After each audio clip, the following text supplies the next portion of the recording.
Hey guys, this is Adam with T-shirt Squared, and this is video number 7 in the CMS site setup. In this video, we're going to be talking about pages. Now to start off, we have two different types of pages. The first type is a static page. Now the static pages are things like the design studio, the products pages, and other pages that can't be edited really or deleted. The second type of page is a dynamic page, and that's created by you and fully editable.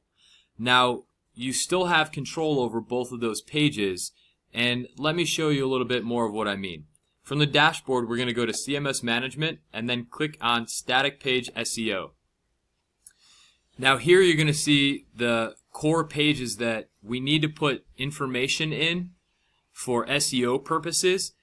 At the same time though, we can't really edit these pages, so this is where you can get that information in. So what you're going to do in order to edit this is you're going to click on that blue edit icon, and you'll see that this opens up. Now there's 4 fields: page name, title, description, and keyword. Now the page name is what's going to display in the navigation links. It'll also display at the top of a page, and it's just a way to identify, that page in particular. Okay? So here we've got the page name of products, which is great. Alright, really quick, let's talk about title and description. These are actually meta titles and meta descriptions. Now these are very important because these are what's going to actually show up in the organic search rankings of Google and other search engines. So let me give you an example of what I mean. If we do a Google search for something, I don't know, kind of silly, maybe hair care products. I spelled hair care products wrong. Okay. Remember, big hands, little keyboard. So now we've gone ahead and we have Googled hair care products, and you can see a bunch of stuff comes up. Now, in another video that I'm going to, put down in that SEO stuff playlist, I'm going to explain like the layouts of this and what all this means. But for now, let's really just focus on the organic search rankings. Now, if you notice this right here, this top piece right here, this is the meta title. Okay, now this down here, this is the meta description. So whatever you put in there, that's what's going to display to somebody who searches for something relating to your business.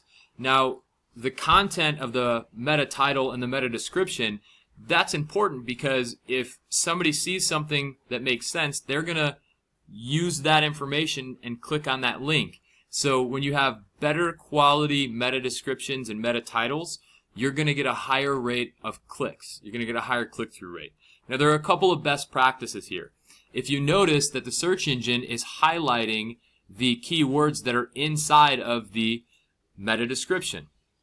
So we want to make sure that we've got keywords in there. The next thing is keywords for the meta title. We want to make sure that those are towards the front, and we want to include them there also. Now, you can see that some of these that have really strong brand awareness, like Walmart and Walgreens, they have got their name inside of their meta title. Now, this isn't really necessary. You don't have to do that, but if you have a really strong presence in your area or you've got a lot of brand awareness, feel free to put it in.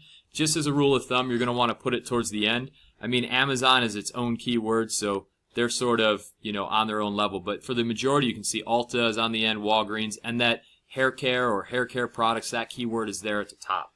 We want to make sure that these are clear and that they make sense. Very important.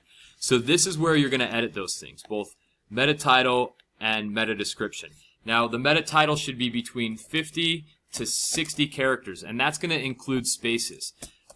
With that being said, the similar rule is going to apply to the description. This should be between 150 and 160 characters to include spaces. The reason why you want to limit these things is because we don't want this to cut off. If you notice, nobody's really cutting off on that home page. On that home page, you can see everything, right? So keep that in mind.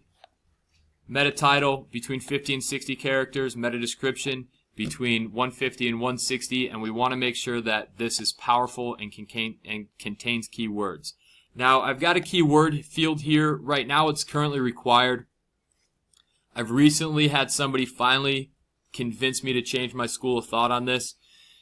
Google, for a long time, hasn't used these meta keywords as a way of determining how you fall in the search rankings. My argument was always, well, there's a lot more search engines than just Google. However, Bing jumped on board, and somebody made a really great point that when I do keyword research, one of the things I do is I view the page source of my competitors, and then I can see what kind of keywords they're using. Now, with that being said, we don't need to publish those to the other people that are in our area or our competition. So in a future update, we're going to make this so that it's not a required field. I'm going to give you the recommendation, just don't use them. Don't put them in here. Since it is a required field for right now, as a workaround, just copy the page name and put it in there. It's not going to hurt you by having it, but we just, it's just not really adding any value truly, and it's kind of giving away some trade secrets. So let's go ahead and leave that blank. So this is how you would update the SEO information on those, but again, what's super important is the page title and the page description. That's what's going to render in the search engines. All right, so now you've got a good idea of those. Products, My Designs, that's where the people that check out from you can see all their previous orders and save designs and then reorder and all that kind of neat stuff. The design studio itself, the design templates, and then home. Also, this page URL, if you notice, this is what we can use to link. If you can think back to when I was creating the links in the previous video to the design studio, well, that's where it is. It's right there under design, okay? So it's there. Go ahead and update the meta title and the meta description, make them unique, and make it enticing. Help drive traffic, get a greater click-through rate. The second type of page, like I said, is we've got dynamic pages. So if we go from CMS management to pages, now this is where we're actually able to create more pages for your website. I want you to take a couple things into consideration before you start making pages. The first one is, for example, if you're going to create a page for your services, do you want all of your services to be talked about on one page? Or do you feel like it would be better to split up each service into its own page? Well, that's really up to you and the way you want to do this. The other thing you should think about is how are we going to get people into those pages? Are we going to create anchor text that links into those pages? Are we going to make a banner or a video or whatever link so that it links into those pages? Are we going to display it in the homepage navigation at the top or the nav bar? What are we going to do there? So just take a few minutes to think about that. You'll save yourself loads of time if you do that and you put the thought into it on the front end. 2 pages that you're going to need since you're going to be processing payments are going to be privacy policy and terms of service. Now I just went and used a generic generator out there. If you Google privacy policy generator, you're going to get a couple of results. You're going to find a free one. It'll work. Same thing with terms of service. Keep in mind, I'm not an attorney.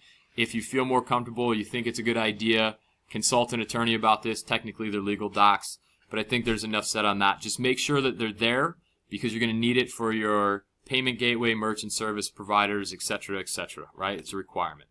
Now, moving right along, if we wanted to create a new page and add that to our website, here's what we're going to do. We're going to click on this blue plus sign, and you'll see that a lot of the layouts are the same, so you can still feel the flow through it. Now, I'm running a little bit tight on time here, so I'm going to be very quick. Again, you're going to see a number of fields.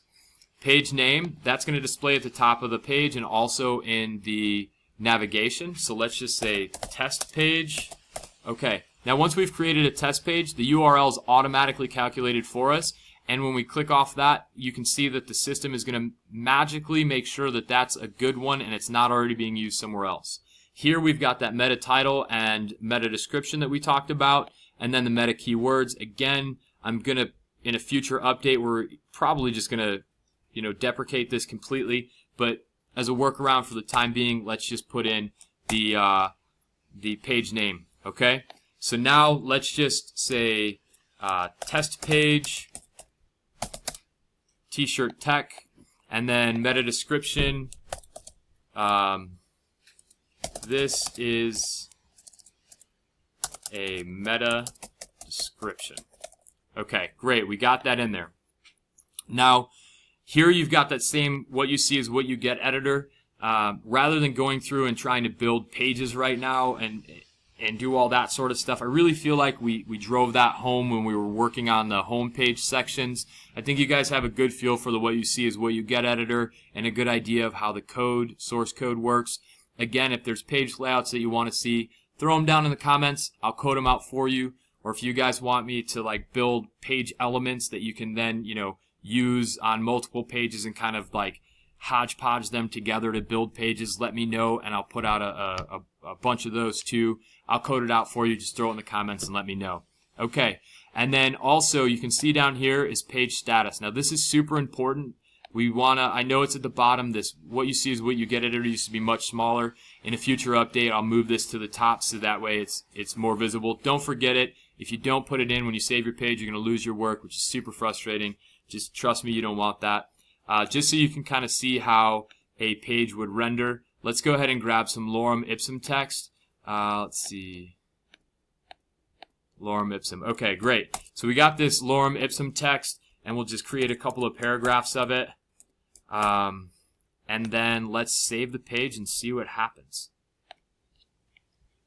Alright, so now we've got our test page. If you want to check the test page, you can see it here. And now we can see exactly what's going on with this. You can, again, build the pages how you want, build as many as you want. You are now empowered to create pages. I think the most important thing here is not understanding how to create a page, but understanding really the meta title and the meta description. Those are super important things. And also remember that you want to make sure that your content is valuable to the user and it's keyword rich. Since Google's not pulling the meta keywords anymore, they're actually crawling it and pulling it from the pages. So remember, make content and keyword rich and remarkable content, something that's actually going to be valuable to your clients and customers. If you do those things, you'll create pages, you'll be super successful. And that about wraps up pages. In the next video, we are going to be talking about navigation. So I'll show you how to manage the upper level navigation. And if you found this video helpful, please like it. I'd really appreciate it if you would. And if you haven't yet, please subscribe to the channel. And I'll see you guys in the next video.